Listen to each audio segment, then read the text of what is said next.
जब पुलिस की जीप एक ढाबे के आगे आकर रुकी तो वहां मौजूद अब्दुल रहीम चौंक गया। पिछले 20-22 सालों से वह इस ढाबे को चला रहा था, पर पुलिस कभी नहीं उसके ढाबे पर आई थी, सो डर से वह सहम गया। उसे और हैरानी तब हुई जब जीप से एक बड़ी पुलिस अफसर उतरी। शायद कहीं का रास्ता पूछ रही होंगी। यह सोचते हुए अब्दुल रहीम अपनी कुर्सी से उठकर खड़ा हो गया कि साथ आए थानेदार ने पूछा, अब्दुल रहीम आप ही का नाम है क्या? हमारी साहब को आपसे कुछ पूछताछ करनी है। वे किसी एकांत जगह बैठना चाहती हैं। अब्दुल रहीम उन्हें लेकर ढाबे के कमरे की तरफ बढ़ गया। पुलिस अफसर की मंद मंद मुस्कान ने उसकी झिझक और डर दूर कर दिया था। आइए मैडम, आप यहाँ बैठे। क्या मैं आपके लिए चाय मंगवाऊँ? मैडम, क्या आप नई सिटी एसपी कल्पना तो नहीं हैं? मैंने अखबार में आपकी तस्वीर देखी थी। अब्दुल रहीम ने उन्हें आराम से बिठाते हुए पूछा। हाँ, छोटा सा जवाब देकर वे आसपास का मुआयना कर रही थीं। एक लंबी चुप्पी के बाद कल्पना ने अब्दुल रहीम से पूछा, क्या आपको ठीक 10 साल पहले की वह होली याद है जब एक 15 साल की लड़की के साथ आपके इस ढाबे के ठीक पीछे वाली दीवार के पास गलत काम किया गया था? उसे चादर आपने ही उड़ाई थी और गोद में उठाकर उसके घर पहुंचाया था। अब चौंकने की बारी अब्दुल रहीम की थी। पसीने की एक लड़ी कनपट्टी से बहते हुए पीठ तक जा पहुंची। थोड़ी देर तक सिर झुकाए मानो विचारों में वह गुम रहने के बाद उसने सिर ऊपर उठाया। उसकी पलकें भींगी हुई थीं। अब्दुल रहीम देर तक आसमान में घूरता रहा। मन सालों पहले पहुंच गया। होली की वह मनहूस दोपहर थी। सड़क पर रंग खेलने वाले कम ही हो चले थे। इक्का दुक्का मोटरसाइकिल पर लड़के शोर मचाते हुए आते जाते दिख रहे थे। अब्दुल रहीम ने उस दिन भी ढाबा खोल रखा था। वैसे ग्राहक तो न के बराबर आए थे। होली का दिन जो था, दोपहर होता देख अब्दुल रहीम ने भी ढाबा बंद कर घर जाने का सोचा कि तभी ढाबे के पीछे से आवाज वह सुनने को मजबूर कर दिया। 4 लड़के नशे में धुत थे। यह क्या? वे एक लड़की को दबोचे हुए थे। छोटी बच्ची थी, शायद 14-15 साल की। अब्दुल रहीम उन चारों लड़कों को पहचानता था। सब निठल्ले और आवारा थे। एक पिछड़े वर्ग के नेता के साथ लगे रहते थे और इसलिए उन्हें कोई कुछ नहीं कहता। वे यहीं आसपास के थे। चारों छोटे मोटे जुर्म कर अंदर बाहर होते रहते थे। अब्दुल रहीम चिल्लाया, पर लड़कों ने कोई परवाह नहीं की, बल्कि एक लड़के ने ईंट का एक टुकड़ा ऐसे चलाया कि सीधे अब्दुल रहीम के सिर पर जाकर लगा और वह बेहोश हो गया। आंखें खुली तो अंधेरा हो चुका था। अचानक अब्दुल रहीम को बच्ची का ध्यान आया। उन लड़कों ने तो उसका ऐसा हाल किया था कि शायद गिद्ध भी शर्मा जाए। बच्ची शायद मर चुकी थी। अब्दुल रहीम दौड़कर मेज पर ढका एक कपड़ा खींच लाया और उसे उसमें लपेटा। पानी के छींटे मार मार कर कोशिश करने लगा कि शायद लड़की कहीं जिंदा हो। चेहरा साफ होते ही वह उस लड़की को पहचान गया कि यह लड़की गली के आखिरी छोर पर रहती है। उसे नाम तो नहीं मालूम था, पर घर का अंदाजा था। रोज ही तो वह अपनी सहेलियों के संग उसके ढाबे के सामने से स्कूल जाती थी। बच्ची की लाश को कपड़े में लपेटे अब्दुल रहीम उसके घर की तरफ बढ़ चला। रात गहरी गई। लोग होली खेलकर अपने अपने घरों में घुस गए थे, पर वहाँ बच्ची के घर के आगे भीड़ जैसी दिख रही थी। शायद लोग खोज रहे होंगे कि उनकी बेटी किधर गई। अब्दुल रहीम के लिए एक एक कदम चलना भारी हो गया। वह दरवाजे तक पहुंचा कि उससे पहले लोग दौड़ते हुए उसकी तरफ आ गए। कांपते हाथों से उसने लाश को एक जोड़ी हाथों में थमाया और वहीं घुटनों के बल गिर पड़ा। वहाँ चीख पुकार मच गई। मैंने देखा है। किसने किया है? मैं गवाही दूंगा कि कौन थे वे लोग। रहीम कहता रहा, पर किसी ने भी नहीं सुना। मेज पर हुई थपकी की आवाज़ से अब्दुल रहीम यादों से बाहर आया। देखिए, उस केस को दाखिल करने का ऑर्डर आया है, कल्पना ने बताया। पर इस बात को तो सालों बीत गया है मैडम, अब्दुल रहीम बोला। रिपोर्ट तक दर्ज नहीं हुई थी उस समय। उस बच्ची के माता पिता शायद उसके गम को बर्दाश्त नहीं कर पाए थे और उन्होंने शहर छोड़ दिया था। अब्दुल रहीम ने हैरानी से कहा। तभी कल्पना ने कहा, मुझे बताया गया है कि आप उस वारदात के चश्मदीद गवाह हैं। उस वक्त आप उन गलत लोगों की पहचान करने के लिए तैयार भी थे। कल्पना की इस बात को सुनकर अब्दुल रहीम उलझन में पड़ गया। अगर आप उन्हें सजा दिलाना नहीं चाहते हैं तो कोई कुछ नहीं कर सकता। बस उस बच्ची के साथ जो दरिंदगी हुई, उससे सिर्फ वही नहीं तबाह हुई, बल्कि उसके माता पिता की भी जिंदगी बदतर हो गई। सिटी एसपी कल्पना ने अब्दुल रहीम को समझाते हुए कहा। 2 चाय लेकर आना, अब्दुल रहीम ने आवाज़ लगाई। जीप में बैठे लोगों को भी चाय पिलाना। चाय आ गई। अब्दुल रहीम पूरे वक्त सिर झुकाए चिंता में चाय सुरखता रहा। आप तो ऐसे परेशान हो रहे हैं जैसे आपने ही गुनाह किया हो। मेरा इरादा आपको तंग करने का बिल्कुल नहीं था। बस उस परिवार के लिए इंसाफ की उम्मीद है। अब्दुल रहीम ने कहा। हाँ मैडम, मैंने अपनी आंखों से देखा था उस दिन, पर मैं उस बच्ची को बचा नहीं सका। इसका मलाल मुझे आज तक है।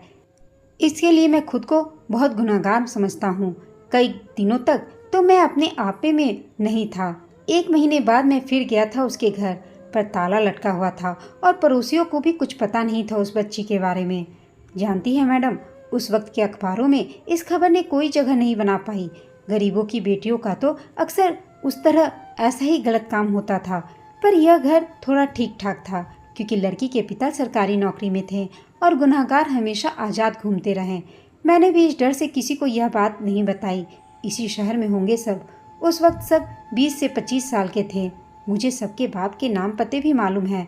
मैं आपको उन सब के बारे में बताने के लिए तैयार हूँ। अब्दुल रहीम को लगा कि चश्मे के पीछे कल्पना मैडम की आंखें भी यह सब सुनकर नम हो गईं। उस वक्त भले ही गुनहगार बच गए होंगे। लड़की के माता पिता ने बदनामी से बचने के लिए मामला दर्ज नहीं किया, पर आने वाले दिनों में उन चारों पापियों की करतूत फोटो समेत हर अखबार की सुर्खी बनने वाली है। कल्पना बोली। आप तैयार रहें, एक लंबी कानूनी जंग में आप एक अहम किरदार रहेंगे। कहते हुए कल्पना मैडम उठ खड़ी हुई और काउंटर पर चाय के पैसे रखते हुए जीप में बैठकर चली गईं। आज पहली बार किसी पुलिस वाले को चाय के पैसे देते देखा था छोटू ने। छोटू टेबल साफ करते हुए कह रहा था और अब्दुल रहीम को लग रहा था कि सालों से सीने पर रखा बोझ कुछ हल्का हो गया था। इस मुलाकात के बाद वक्त बहुत तेजी से बीता। वे चारों लड़के जो अब अधेर हो चुके थे, उनके खिलाफ शिकायत दर्ज हो गई। अब्दुल रहीम ने भी अपना बयान रिकॉर्ड करा दिया।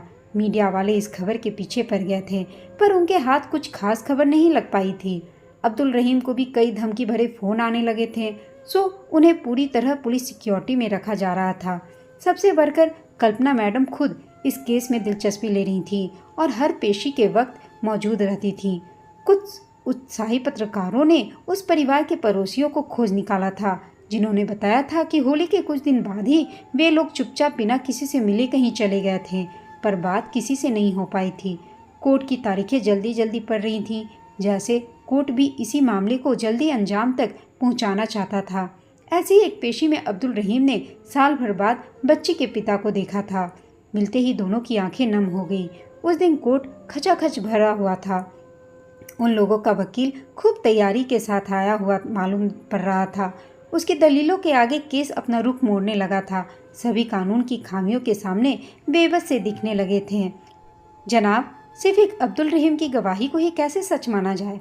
मानता हूँ कि उस समय गलत हुआ होगा, पर क्या यह जरूरी है कि चारों यही थे? हो सकता है कि अब्दुल रहीम अपनी कोई पुरानी दुश्मनी का बदला ले रहे हों। क्या पता इन्होंने ही उस लड़की के साथ गलत किया हो और फिर लाश पहुंचा दी हो। धूर्त वकील ने ऐसा पासा फेंका कि मामला ही बदल गया।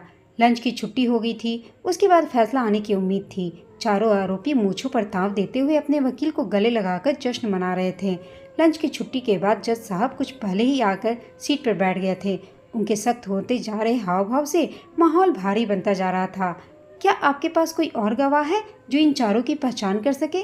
जज साहब ने वकील से पूछा, तो वह बेचारा बगले झांकने लगा।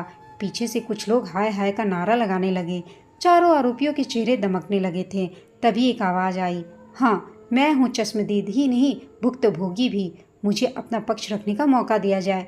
सबकी नज़र आवाज की दिशा की ओर हो गई। जज साहब से इजाज़त है।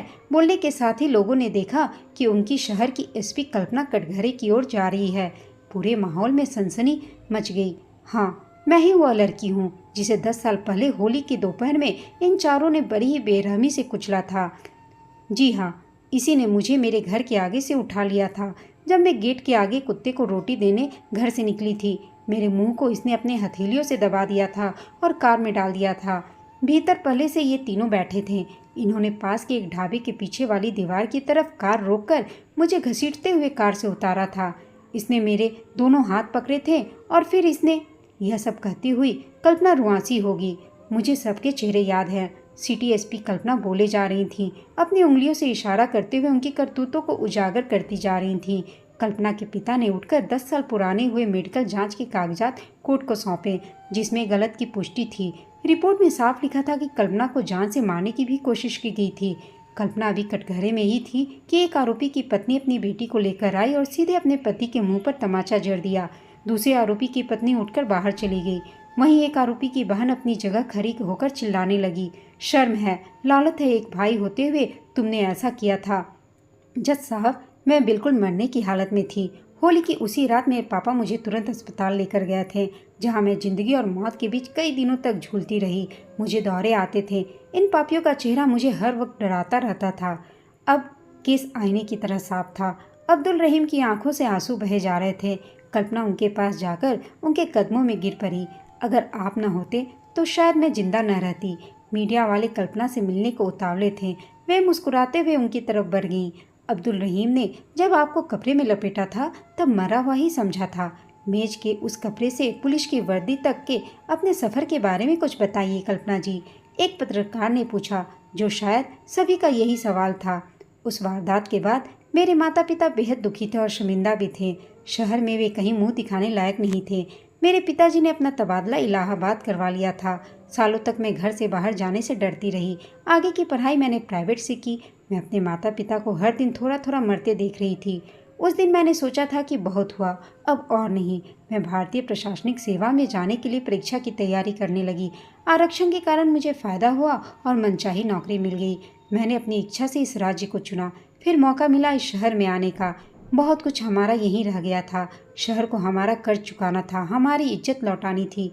आप दूसरी लड़कियों और उनके माता पिता को क्या संदेश देना चाहेंगी? किसी ने सवाल किया। इस सोच को बदलने की सख्त ज़रूरत है कि गलत होने वाली लड़की और उसके परिवार वाले शर्मिंदा हों। गुनहगार चोर होता है, न कि जिसका सामान चोरी हो जाता है वह। हाँ, जब तक इन गलत लोगों को सजा नहीं होगी तब तक उनके हौसले बुलंद रहेंगे। मेरे माता पिता ने गलती की थी, जो कसूरवार को सजा दिलाने की जगह खुद सजा भुगत रहे थे। कल्पना बोल रही थी, तभी उनकी माँ ने एक पुड़िया अबीर निकाला और उसे आसमान में उड़ा दिया। सालों पहले एक होली ने उनकी जिंदगी को बेरंग कर दिया था। उसे फिर से जीने की इच्छा मानो सब में जाग गई थी। दोस्तों, आपको यह कहानी कैसी लगी कमेंट करके बताइएगा। साथ ही कहानी अच्छी लगी हो तो इसे लाइक, शेयर और चैनल को सब्सक्राइब अवश्य कीजिएगा। कहानी सुनने के लिए आप सबका धन्यवाद।